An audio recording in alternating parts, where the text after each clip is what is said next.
남편의 휴대폰 화면에 그 이름이 떴을 때 나는 알았습니다. 30년 전의 악몽이 다시 시작되려 한다는 것을. 하지만 이번만큼은 도망치지 않기로 했습니다. 안녕하세요. 저는 이선영이라고 합니다. 올해 45이고요. 요식업 프랜차이즈를 운영하고 있어요. 오늘 제가 들려드릴 이야기는 제 남편에 관한 겁니다. 정우석, 48. 지금은 실버타운하고 힐링펜션 운영사 대표지만 사실 그 사람은 중학교 때부터 고등학교 졸업할 때까지 계속 괴롭힘을 당했어요. 그런데 얼마 전이었어요. 남편 휴대폰으로 전화 한 통이 왔습니다. 화면에 뜬 이름을 보는 순간 남편 얼굴이 하얗게 질렸어요. 박진수. 그 사람을 괴롭히던 애들 중 한 명이었죠. 창원에서 동창회 한다. 와라. 다들 마누라 데리고 온다. 저는 그 자리에서 생각했어요. 이번엔 도망치지 말자. 그리고 차고에 있던 낡은 하늘색 다마스를 끌어냈습니다.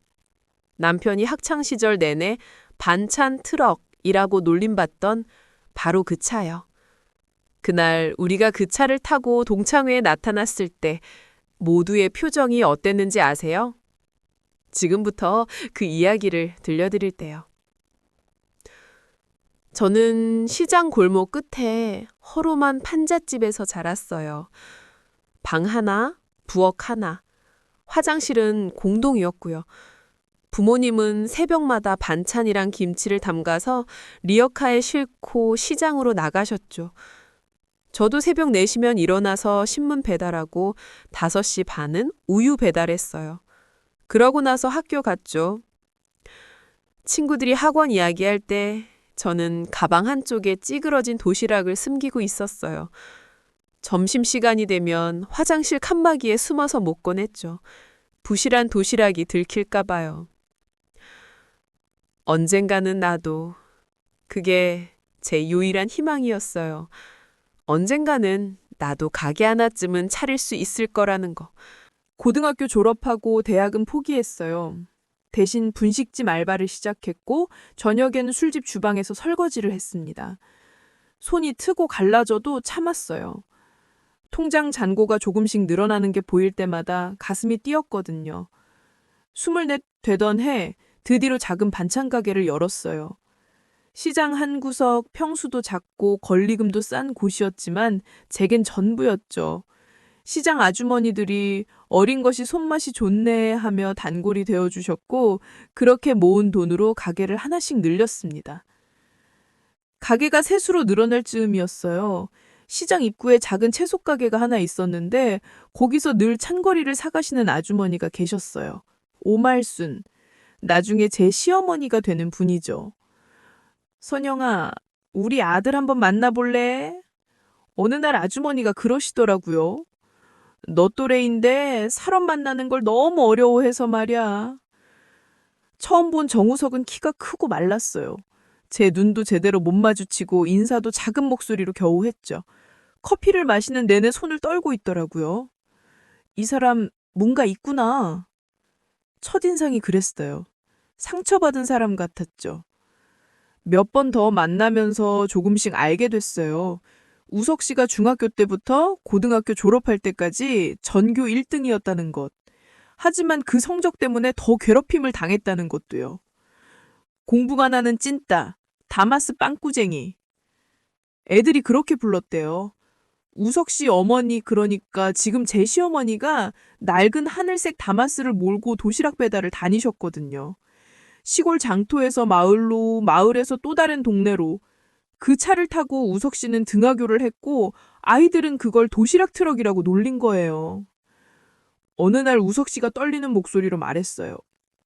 선영아, 나 고향엔 절대 못 가. 그 동네만 생각하면 숨이 막혀. 저는 그때 그 사람 손을 꼭 잡았어요. 손이 차갑더라고요. 괜찮아요. 안 가면 되죠. 그렇게 우리는 결혼했고 시어머니는 무척 기뻐하셨어요. 저도 좋았죠. 우석 씨는 조용하고 성실했고 무엇보다 제 일을 존중해줬거든요.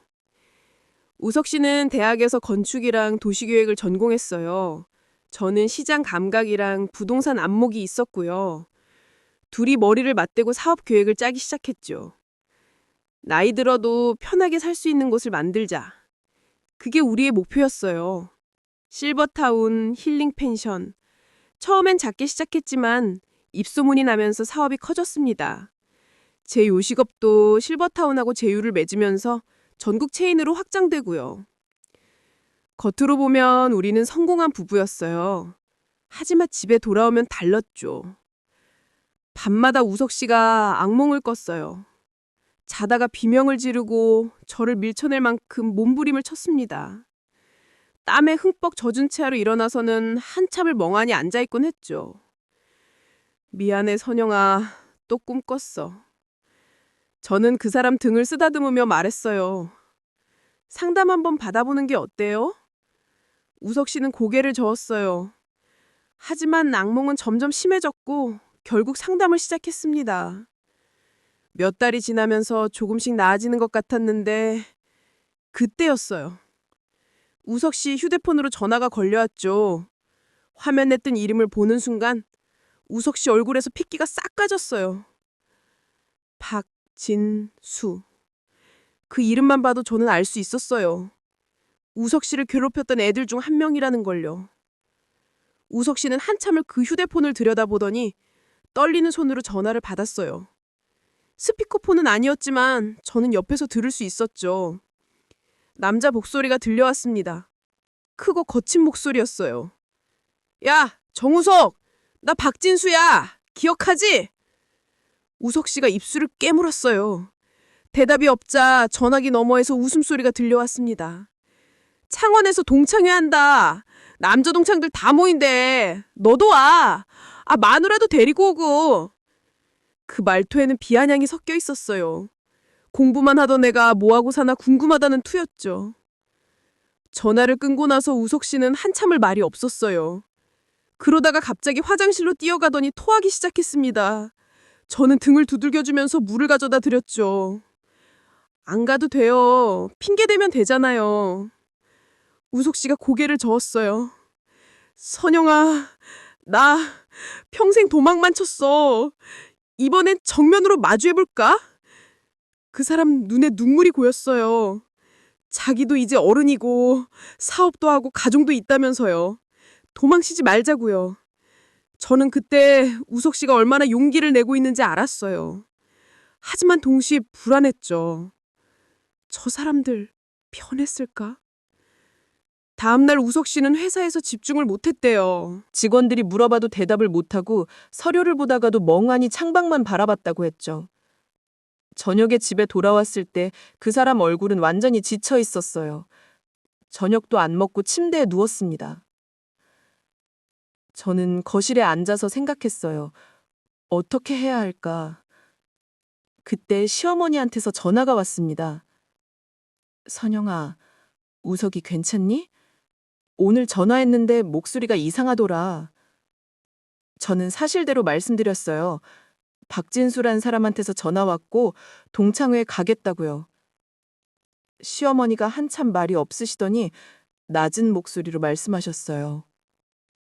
그 자식들 아직도 살아있구나. 박진수, 최태필. 그 두 놈이 우석이를 제일 심하게 괴롭혔어. 시어머니 목소리가 떨렸어요. 중학교 2학년 때 우석이가 학교에서 돌아왔는데 교복이 찢어지고 코피가 나 있었대요. 물어봤더니 그냥 넘어졌다고 했다면서요. 그 뒤로도 계속 그랬어. 체육복이 없어지고 신발이 없어지고 가방이 찢어지고 선생님한테 얘기해도 소용없었어. 애들 장난이라고 그냥 넘어가래. 고등학교 1학년 때는 더 심했다고 했어요. 우석이가 학교 화장실에 갇혀 있었대요. 박진수하고 최태필이 문 잠그고 놀렸어. 다마스 빵꾸쟁이, 도시락 트럭 찐따라고. 시어머니 목소리가 울먹였습니다. 그래서 가게 정리하고 도시로 올라왔어. 더는 못 보겠더라고. 내 아들이 그렇게 무너지는 걸. 전화를 끊고 저는 침실로 들어갔어요. 우석 씨는 이미 잠들어 있었지만 얼굴을 찡그리며 뒤척이고 있었죠. 이 사람 지금도 꿈속에서 도망치고 있겠지? 저는 그 사람 손을 잡았어요. 그리고 생각했죠. 이번엔 내가 지켜줄게. 절대 혼자 안 보낼 거야. 며칠 뒤 우석 씨 휴대폰으로 또 연락이 왔어요. 단체 카톡방이었습니다. 창원 동창회가 11월 23일 토요일 저녁 7시라고 시청 앞 컨벤션 센터 3층 뷔페 올려고 했어요. 회비는 1인당 15만 원, 부부 참석은 30만 원이래요. 15만 원이나? 우석 씨가 화면을 보며 중얼거렸어요. 저도 고개를 갸웃했죠. 뷔페홀이면 보통 1인당 5만 원 정도인데 15만 원은 좀 비쌌거든요. 카톡방에 박진수가 글을 올렸어요. 이번에 좀 제대로 해보자면서 좋은 곳 잡았으니까 회비 좀 내래요. 나중에 정산해준다고 했죠. 저는 그 글들을 보면서 이상하다는 생각이 들었어요. 회비를 왜 저렇게 받지? 그리고 정산은 또 뭐야? 그날 밤 저는 우석 씨가 잠든 후에 조용히 노트북을 켰습니다. 시청 앞 컨벤션 센터를 검색했습니다. 화면에 주소가 떴고 저는 깜짝 놀랐어요. 여기 우리 건물이잖아. 그 컨벤션 센터는 작년에 우리 회사가 인수한 건물이었어요. 1층은 카페, 2층은 사무실, 3층부터 5층까지는 연회장이었죠. 최상층에는 VIP 전용 프라이빗 홀도 있었고요. 저는 입가에 미소가 번졌어요. 재밌겠는데? 다음 날 아침 저는 우석 씨한테 말했어요. 여보, 동창회 같이 가요. 제가 같이 갈게요.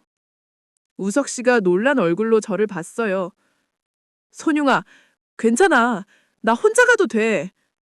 아니에요. 마누라 데리고 오래잖아요. 저도 구경 좀 하고 싶어요. 그 사람이 조심스럽게 물었죠. 정말 괜찮겠어? 저는 고개를 끄덕였습니다. 네. 그리고 여보, 우리 어머니 댁 가봐요. 드릴 말씀 있어요. 그날 저녁 우리는 시어머니 댁으로 갔습니다. 시어머니는 우리를 반갑게 마주해 주셨습니다. 저는 차고를 보고 싶다고 말씀드렸어요. 다마스를 보려고요. 시어머니 얼굴이 굳었어요. 그 차가 왜? 저는 웃으며 말했어요. 동창회에 그거 타고 가려고요. 우석 씨와 시어머니가 동시에 소리쳤습니다. 뭐? 시어머니가 제 앞으로 다가오셨어요. 얼굴이 창백해져기셨죠. 선용아, 정신 차려. 그 차는 안 돼. 왜요, 어머니? 그 차 때문에 우석이가 얼마나 고생했는데 그걸 또 타고 가면 어떡해? 저는 시어머니 손을 잡았어요. 어머니, 이번엔 달라요. 그 차 때문에 멸시받던 시절이 있었잖아요. 이제 그 차 덕에 누가 멸시받게 되는지 한번 보려고요. 시어머니가 눈을 깜빡이셨어요. 무슨 말인지 이해가 안 되시는 표정이었죠. 우석 씨도 어리둥절한 얼굴로 저를 봤어요. 일단 차고 열어봐요. 차 상태부터 확인해야죠. 우리는 함께 차고로 내려갔어요. 시어머니가 먼지 쌓인 커버를 벗겨내자 낡은 하늘색 다마스가 모습을 드러냈습니다. 페인트는 군데군데 벗겨져 있었고 범퍼는 찌그러져 있었죠. 우석 씨가 차를 보더니 얼굴이 굳었어요. 한참을 그 자리에 서 있더니 조심스럽게 손을 뻗어 차 문을 만졌습니다. 어머니, 이거 아직도 있었어. 시어머니가 고개를 끄덕였습니다. 버릴 수가 없더라. 이 차로 너 학교 보냈고 밥 먹였고 옷 사줬는데 어떻게 버려. 우석 씨 눈에 눈물이 고였어요. 저는 차 문을 열고 운전석에 앉아봤죠. 시트는 해지고 핸들은 낡았지만 계기판은 제법 깨끗했어요. 시동이나 걸릴까? 저는 시어머니한테 열쇠를 받아서 시동을 걸었어요. 1번, 2번, 3번. 4번째 시도 끝에 덜컥거리며 시동이 걸렸습니다. 하지만 어디선가 기름 냄새가 났어요. 어머니, 이거 정비소 좀 보내야겠어요. 시어머니가 황급히 말씀하셨죠. 아니, 너희가 왜 이 똥차를 타? 큰 차는 다 어디 두고? 저는 운전석에서 내려와 시어머니를 마주봤어요. 어머니, 우석 오빠가 중학교 때 이 차 때문에 다마스 빵꾸쟁이라고 불렸잖아요. 시어머니가 입술을 꽉 깨무셨어요. 알아. 고등학교 때도 도시락 트럭 찐따라고 놀림받았고요. 근데 이제는 달라요. 우석 오빠는 실버타운 대표고 저는 요식업 프랜차이즈 대표예요. 우리가 이 차를 타고 나타나면 그 사람들이 뭐라고 할까요? 우석 씨가 찬천히 고개를 들었어요. 선영아, 여보, 도망치지 말자고 했잖아요. 그럼 제대로 해봐요. 당당하게. 저는 우석 씨 손을 잡았어요. 그 사람 손이 여전히 차가웠지만 이번엔 조금 더 힘이 들어가 있었죠. 알겠어. 해보자. 다음 날 저는 회사 정비팀한테 연락했어요. 다마스를 정비소로 가져가서 엔진 점검하고 기름 새는 곳 고치고 타이어도 새 걸로 갈았죠. 외관은 그대로 뒀어요. 낡은 페인트, 찌그러진 범퍼. 전부 다요. 겉은 낡아도 속은 멀쩡하면 되지. 정비가 끝나고 집으로 돌아온 저녁, 저는 우리 회사 경리팀한테 전화를 걸었어요. 김 대리님, 23일 컨벤션 센터 3층 예약건 좀 확인해 주실래요? 네, 대표님. 동창회로 예약 들어와 있습니다. 예약자는 박진수 씨고요. 입금 내역 좀 보내주세요. 잠시 후 핸드폰으로 파일이 도착했어요. 저는 화면을 보며 눈을 가늘게 떴습니다. 22명이 입금했네. 1인당 30만 원이면 660만 원. 그런데 대관료 입금 내역을 보니 200만 원만 들어와 있었어요. 나머지 460만 원은 어디로 갔을까? 빼돌렸구나. 저는 입가에 미소가 번졌어요. 학창 시절에 남을 괴롭히던 사람들이 이제는 남의 돈까지 빼돌리는구나. 좋아. 이거 재밌어지는데? 저는 다시 경리팀한테 전화했어요. 김 대리님, 23일 예약건 3층 말고 최상층 VIP 홀로 변경해 주세요. 네? 최상층이요? 그럼 비용이 제가 부담할게요. 그리고 뷔페 말고 코스 요리로 준비하고요. 가장 좋은 걸로요. 알겠습니다, 대표님. 아, 그리고 이거 중요한데요. 예약자한테는 아무 말도 하지 마세요. 당일날 제가 직접 처리할 거니까요. 전화를 끊고 저는 우석 씨를 봤어요. 그 사람은 소파에 앉아서 카톡방을 보고 있었어요. 여보, 뭐 보세요? 동창들이 자기 차 자랑하고 있어. 저는 우석 씨 옆에 앉아서 화면을 봤어요. 박진수가 BMW 사진을 올렸더라고요. 새로 샀다면서요. 최태필도 제네시스 사진을 올렸고요. 그리고 한 동창이 물었어요. 근데 우석이는 뭐 타고 와? 카톡방이 잠시 조용해졌어요. 우석 씨가 휴대폰을 꽉 쥐더니 떨리는 손으로 댓글을 달았습니다. 나는 옛날 그 차 타고 갈게. 순간 카톡방이 폭발했어요. 진짜? 설마 장난이지? 아직도 다마스? 크크. 최태필이 웃음 이모티콘을 연달아 올렸습니다. 역시 도시락 트럭 아들은 앙변해. 크크크. 우석 씨 손이 떨리고 있었어요. 저는 그 사람 어깨에 손을 올렸습니다. 여보, 괜찮아요. 23일만 기다려요. 우석 씨가 저를 봤어요. 눈빛이 흔들리고 있었죠.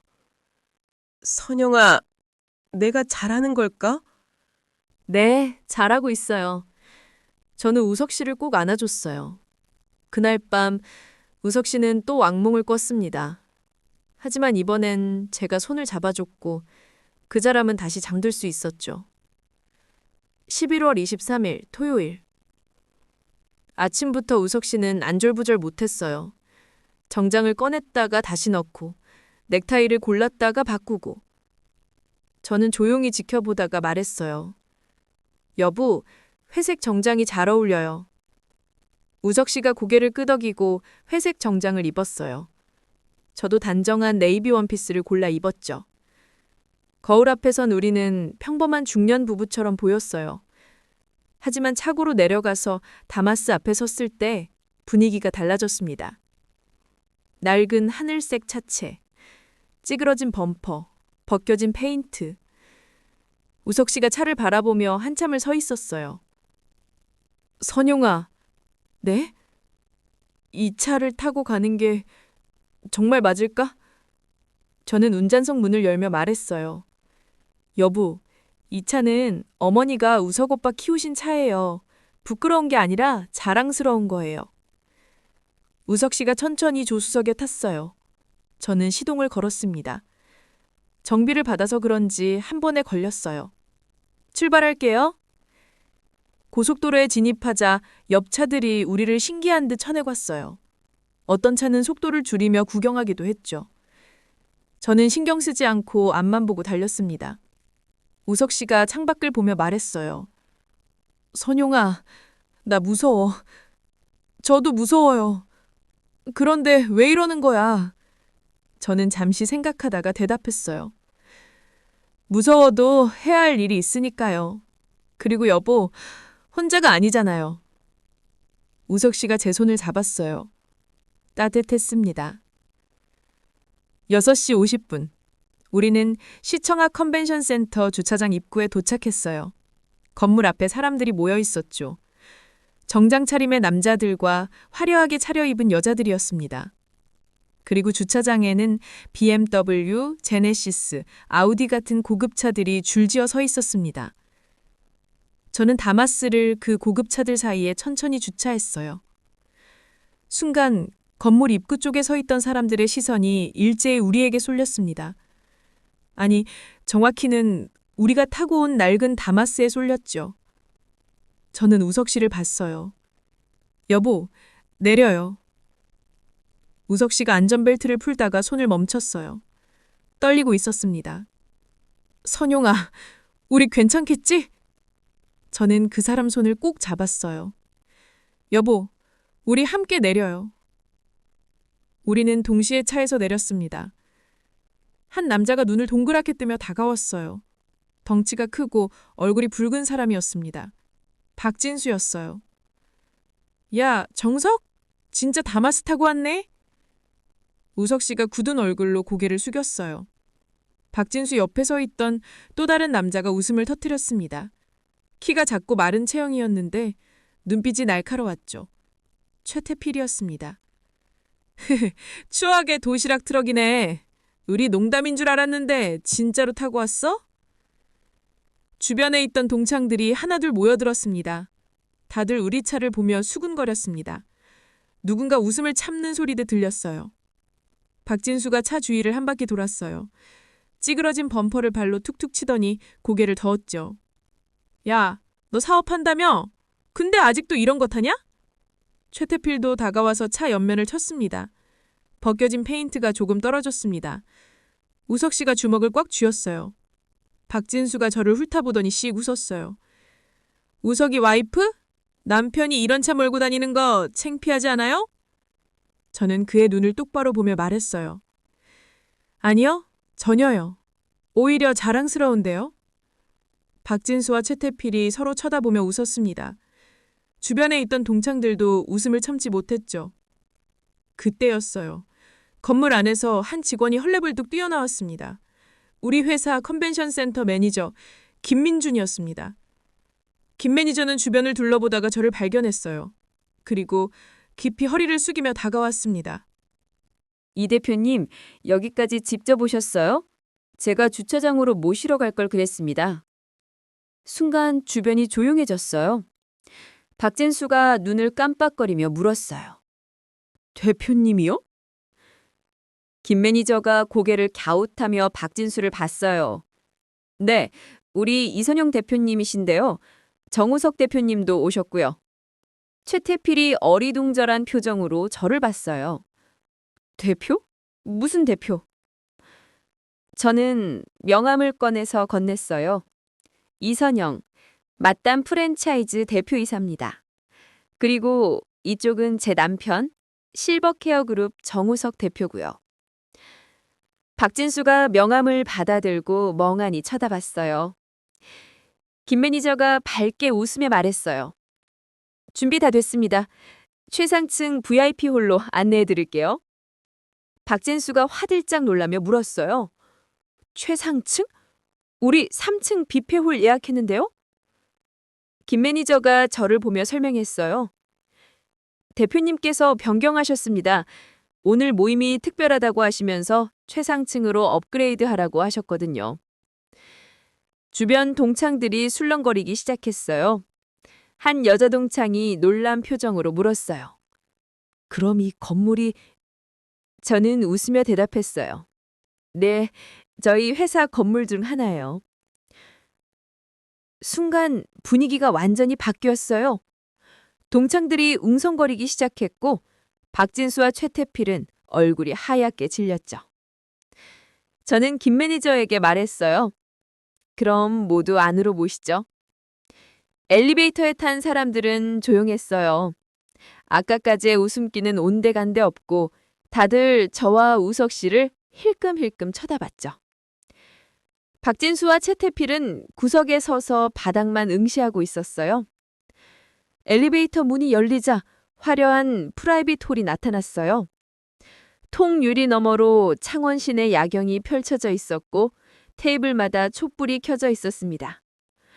와! 동창들이 감탄사를 내뱉었어요. 한 남자 동창이 우석 씨에게 다가왔어요. 우석아, 너 정말 대단하구나. 이런 건물을 가지고 있었어? 우석 씨가 어색하게 웃으며 대답했어요. 아, 와이프 회사 건물이야. 그래도 대단하지. 나도 사업한다고 하는데 이런 건 꿈도 못 꿔. 다른 동창들도 하나둘 우석 씨에게 다가와서 인사를 건넸어요. 사업 얘기도 물어보고 명함도 달라고 했죠. 저는 그 모습을 보며 조용히 미소 지었어요. 우석 씨 얼굴에 조금씩 긴장이 풀리는 게 보였거든요. 식사가 시작되고 1시간쯤 지났을까요? 테이블마다 와인잔이 비어가고 사람들 얼굴에 홍조가 올랐어요. 한 남자 동창이 일어나서 마이크를 잡았어요.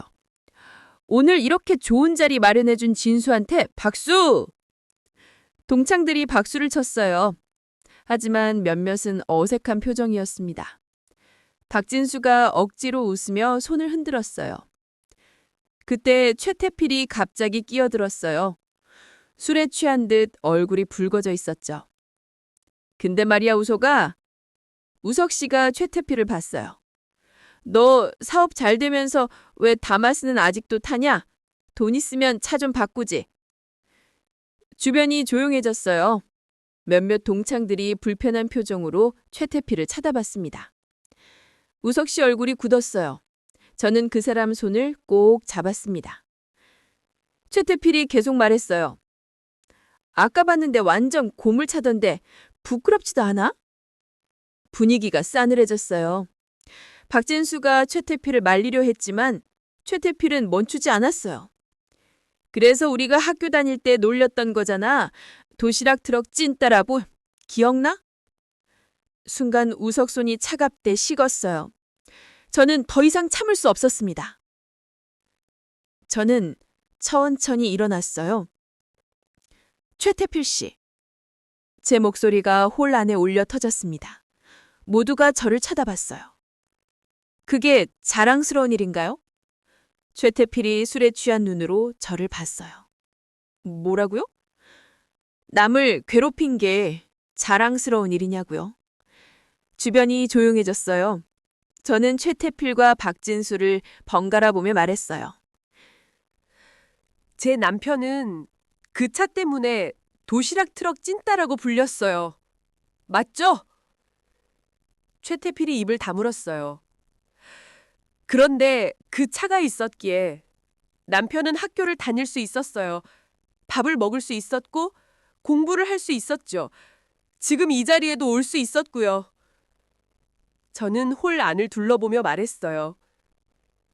그 차는 시어머니가 새벽부터 밤까지 일하며 모은 돈으로 산 거예요. 그 차로 도시락을 배달하고 그 돈으로 아들을 키우신 거고요. 한 동창이 조용히 말했어요. 맞아. 그건 부끄러운 게 아니야. 다른 동창들도 고개를 끄덕였어요. 저는 최태필을 똑바로 보며 말했어요. 부끄러운 건 그 차가 아니에요. 남의 어려운 사정을 비웃고 괴롭힌 사람들이 부끄러운 거예요. 최태필이 얼굴이 하얗게 질렸어요. 박진수도 바닥만 쳐다보고 있었죠. 그때 또 다른 동창이 물었어요. 진수야, 너희가 우석이한테 그랬어? 박진수가 대답하지 않았어요. 저는 계속 말했어요. 그리고 한 가지 더 물어볼 게 있는데요. 박진수가 고개를 들었어요. 오늘 회비로 얼마 받으셨어요? 박진수의 얼굴이 굳었어요. 그건... 저는 핸드폰을 꺼내서 화면을 보여줬어요. 우리 회사 경리팀한테 받은 자료예요. 예약제 계좌로 22명이 1인당 30만 원씩 입금했더라고요. 총 660만 원이요. 동창들이 웅성거리기 시작했어요. 근데 3층 뷔페홀 대관료는 200만 원만 입금하셨어요. 나머지 460만 원은 어디 갔죠? 순간 홀 안이 술렁거렸어요. 동창들이 박진수와 최태필을 쳐다봤습니다. 다른 동창이 벌떡 일어났어요. 야, 박진수, 너 돈 빼돌렸다고? 박진수가 황급히 변명했어요. 아니, 그게 아니라 준비하는데 돈이 들어가서. 뭘 준비했는데 대관료만 내면 되는 거 아니야? 동창들이 점점 목소리를 높였어요. 최태필이 땀을 흐리며 말했죠. 우리가 나중에 정산하려고 했어요. 저는 조용히 물었어요. 정산이요? 그럼 영수증 있으세요? 460만 원 쓴 영수증. 최태필이 입을 다물었어요. 한 남자 동창이 소리쳤어요. 이거 사기 아니야? 경찰 신고해야 되는 거 아니냐고! 분위기가 험악해졌어요. 동창들이 박진수와 최태필을 둘러쌌습니다. 박진수가 저를 쏘아봤어요. 당신은 뭔데 이래? 남의 일에 끼어들어서! 저는 웃었어요. 제 일이에요. 제 남편을 괴롭힌 사람들이 또 남의 돈을 빼돌리는 걸 봤으니까요. 최태필이 소리쳤어요. 우리가 언제 우석이를 괴롭혔어? 그냥 장난이었다고. 그때였어요. 우석 씨가 천천히 일어섰습니다. 우석 씨가 일어서자 홀 안이 조용해졌어요. 모두가 그를 쳐다봤죠. 우석 씨 손이 떨리고 있었습니다. 하지만 목소리는 또렷했어요. 장난이라고? 최태필이 우석 씨를 봤어요. 우석 씨가 계속 말했어요. 중학교 2학년 때 너희가 내 교복 찢고 때리고 한 게 그게 장난이었어? 최태필이 입술을 깨물었어요.